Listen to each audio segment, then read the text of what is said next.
What's going on, Port fans? Welcome back to another video on the channel. Today we're going to be previewing Port Adelaide versus the West Coast Eagles for ANZAC round this Saturday at 1:15 at the Adelaide Oval. A special round to represent the ANZACs, and a special round that is held so dearly to a lot of people's hearts. It's the ANZAC appeal round, and we're going to be talking a little bit about the Guernsey that Port Adelaide produced, but also previewing this week's game. So let's get straight into it and talk Port Adelaide versus West Coast for round 6.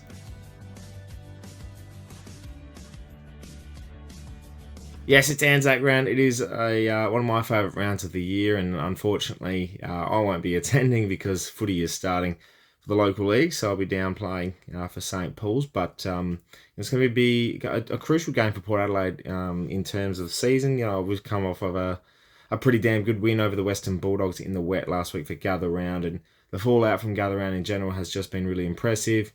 We've obviously come out a little bit with injury worries, but we'll get to that in a little bit.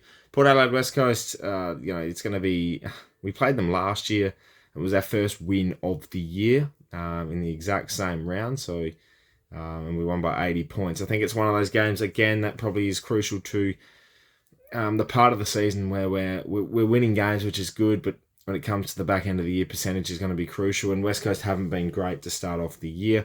They obviously looked pretty good against Geelong last week at the Adelaide Oval. I thought Geelong took the foot off the pedal a little bit, and it got a little bit more respectable than what it should have been, a 40-point win in the end to the Cats, and the Eagles don't look great. They keep getting injuries. There's obviously injury riddled at the moment, and I think overall their performance just hasn't been great under Adam Simpson. They can't find their groove. They can't find their rhythm. And although Elliot Yeo came back last week and looked really good in the middle, overall I think their team isn't to what the standard it should be, and they're very gettable targets for any team playing them this year. I'm not saying that to sell the confidence for Port fans, because I do think they'll be competitive, West Coast, and we seem to not very much enjoy making a meal of what could be a pretty stock standard win. And our season this year obviously hasn't been great, but we are 3-2, we are steady, and to go 4-2 this week with a pretty crucial run. I did state a couple of weeks ago that if we're winning each game, we had to win the next 5, or the next 5 was crucial for the season, we tick off Sydney and we tick off the Dogs. And now we've got West Coast. It's probably the most winnable game out of the 5 games I mentioned. I think this is the one that we have to make a stamp on, get the win on the board, tick the ones that we need to, and overall get the 4 points and get a bit of percentage boost back, because I think this is the game to do it. Before I get into the nitty-gritty stuff, I do think our ANZAC round appeal is Guernsey is absolutely fantastic.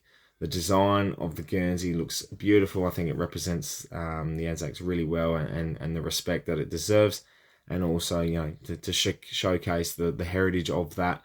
That's really important. I really love the way we've produced a Guernsey for it, and I think celebrating and having special edition Guernseys for things like ANZAC round are pretty important.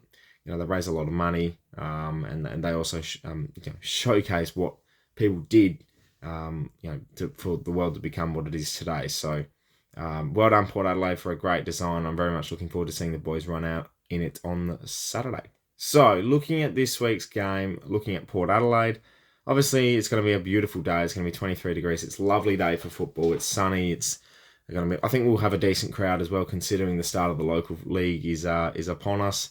Port Adelaide got special family offers going at the moment for tickets. It's going to be a lovely day, and against a team that we should beat. We look at how we'll structure up. I don't think we make too many changes. I think Lysette, there was some rumour going around that he might not play, and obviously I'm filming this pre-selection, so I'm not sure exactly how to feel about it.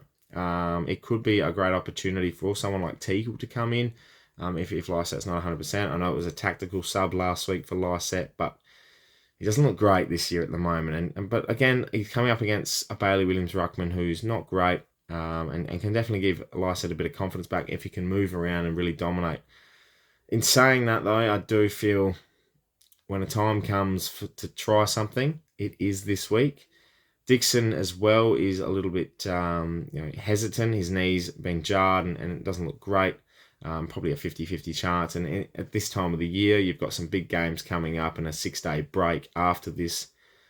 I do feel like maybe a Dixon rest would be handy, and maybe playing someone like Ollie Lord. He kicked a lot of goals in the practice game against the under-18 kids for the Australian team on Saturday in Mount Barker. So maybe trying Ollie Lord up forward and having that Teakle-Finlayson combination running around, or Finlayson and Lysette, depending on which way the team go, could be a good option to really see how that all pans out. Then the other option is they might just bring in Georgiadis and bring him back after a few weeks out from being in the Magpies. He has looked okay. He has kicked goals in those Magpie games, but he hasn't looked great to suggest that he's going to be 100% a lock to be picked. So it's a matter of what lane you really want to try, and whether or not you go the Ollie Lord route and give him a go while you have that game in your hand. But coming up against St Kilda the next week, if he performs well, then selection becomes a lot more difficult. Or do you go Georgiadis? You settle on the lineup you did in round one. Finlayson's the second ruck. It's a temptation that I think a lot of people would consider. I think a lot of people would love the idea of Ollie Lord coming in. And I think as I said, it's one of those decisions that either way I'm not going to be too worried about, but I would love to see it. So it's a pretty short preview. There's nothing really to dive into when it comes to how this game will pan out. It's obviously ANZAC round. It's a massive game. It's the game that you tick off and say you should win this one, Port Adelaide, out of the lot that we've got coming up that aren't very much in the bracket of you should win. This is the one that definitely should be ticked off by Port, and I wouldn't expect anything less. I think the motivation from the last couple of weeks, the Sydney win and the Dogs win, are very important. Ken Hinkley coaching on the boundary has been very important, and I think a minimal change to the team is probably what's needed as well. Maybe a Junior Rioli goes out for whoever's fit enough, really. I mean, for Orazio's not that fit, and Lockie Jones. They obviously no Magpies play on the weekend, barring the Sandful game with Australia, so you can't really test that too much in terms of form. So I wouldn't expect too much of a change to the team this week. Maybe Tom Jonas comes back in as well, but I'm not sure who you shuffle around to get him back in. The team looked really good down back last week with him not playing, so maybe another week on the sidelines for Tom Jonas. But overall, this game should win. I'm tipping Port Adelaide by 38 points. I think it's going to be one of those games where we don't quite smash them, but we're pretty dominant throughout the day. And, a big crowd at the Adelaide Oval, celebrate ANZAC round and really put on a show. Well, Port fans, make sure you check out the Glass Table Live show from last week. The podcast is out. Make sure you check out the vlog as well from last week's Gather Round. It was obviously absolutely amazing. It was really enjoyable to see. So make sure you check both of those out. And subscribe to the channel if you're new for plenty more Port Adelaide and AFL content to come your way. My name's Anthony, and as always, count the bear.